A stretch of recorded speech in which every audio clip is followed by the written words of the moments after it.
Hi, second graders. We're here with our Monday writing video, and today we are going to be writing a biography. So I know we kind of already gave that away in our reading video earlier today, but yes, another one. But this is a little different. When we first started writing biographies, we got to write about a famous person, someone that people all around the world might know about. Then we got to write an autobiography, which is about ourselves. And today, this week, we are going to be writing a biography about someone who's not famous. In fact, it might be someone who lives in your house, someone that you know really well. Oh, okay. So a little different. It doesn't have to be someone that, you know, was famous for inventing something or, I don't know, creating something new. It might be your mom or dad, it might be an uncle, it might be a grandparent. So let's take a look at the directions and see what we're gonna do. You need to choose an adult that you know. What is an adult? An adult is somebody who is older than you, the next generation up. It's not a brother or a sister or a friend or a cousin or somebody who's still a child in your age. Yeah. We want you to be writing about someone who is older because they need to have enough life experiences for later in our writing to write about. Okay? Some ideas include maybe it's a parent, maybe it's a grandparent, it could be an aunt, it could be an uncle, or maybe it's just a close family friend. All right? Let's take a look at number 2. Do you want to tell us about it? Yes. So once you have chosen the person you want to learn more about and write about, you're going to gather information about that person by talking to them. So if this is a person that lives in your house with you, that's going to be really easy. You can just sit down and have a conversation face to face with them.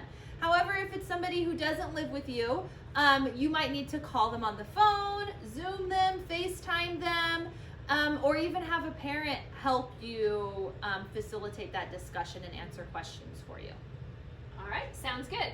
So we need to come up with the name of our person. You're going to write that here. If it's your mom and you want to write her first name on here, you can. I think that would be helpful so we know who it is.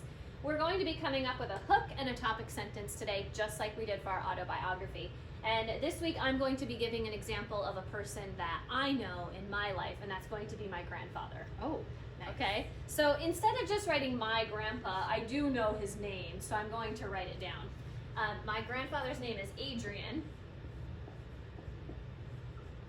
And I'm just going to put a capital letter I. Do you think it would be cool if next to their name in parentheses we put how they are related or how they know them? So maybe if you're choosing grandparent, you could put grandpa or whatever in the parentheses. I think that's great. That way, when you add it down here for your topic, you'll make sure to include how they're related to you or how you know them and what their name is. That's important.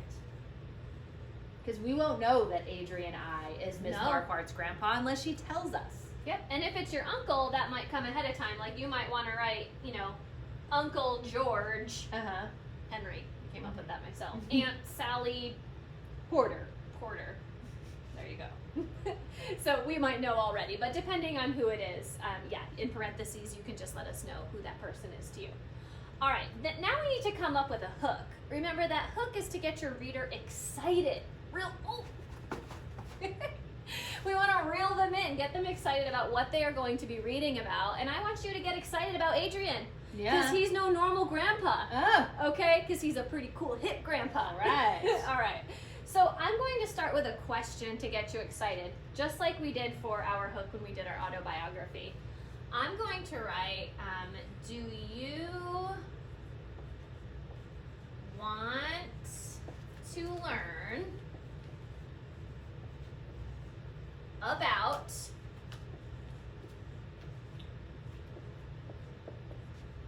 the silliest,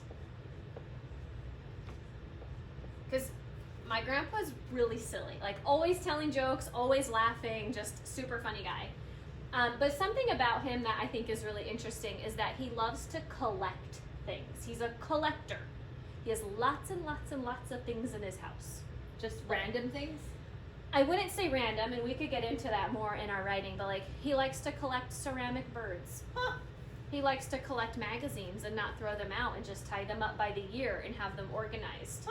He also likes to collect empty Tropicana orange juice containers just in case you ever need one. Like many. Yep. kind of weird items. You know what? That Yeah. sounds like he probably survived during like the Great Depression or something Yeah. when you didn't want to throw things away because you Yeah. might need them. He Yeah, probably had a lot of life experience to teach you. I think so. huh?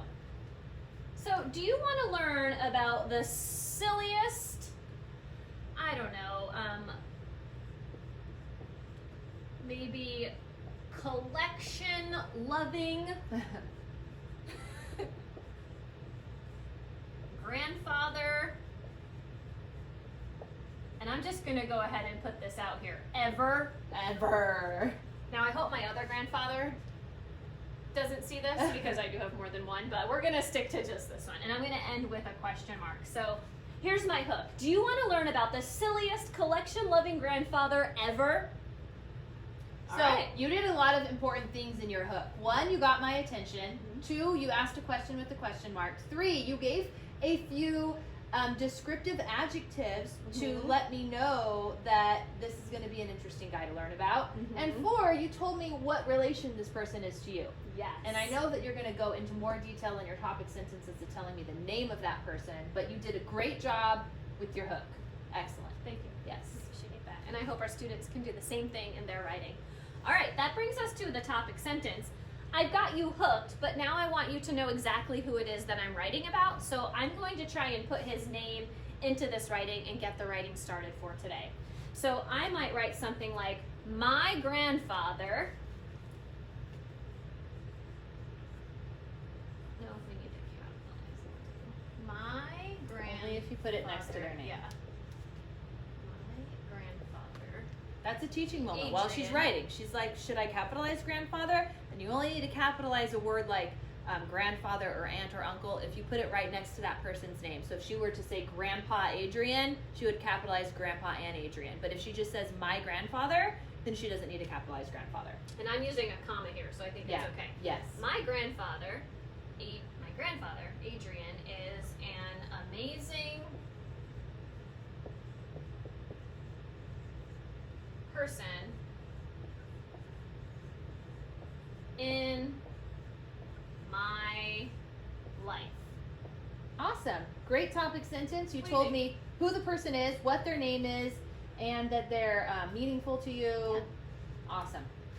And our friends can copy the same thing, or maybe they want to tweak it a little bit and make some changes. Of course, you're not writing about Adrian because that's my grandpa, and you don't know him. Another important thing you didn't do, because it's a topic sentence, you're not supposed to add a bunch of details to it. You're just Oh. presenting who it is. Yes. You're not going to tell me all about his collections and the little things that he collects and No. why he's silly. You're going to save that for the body. Right now, Okay. our hook and our topic, not a lot of details. You're just introducing the reader to what you're writing about. All right. Right. I think they can do this. You Yeah. have some awesome experience behind you already from the last couple of weeks, and we can't wait to see what you come up with.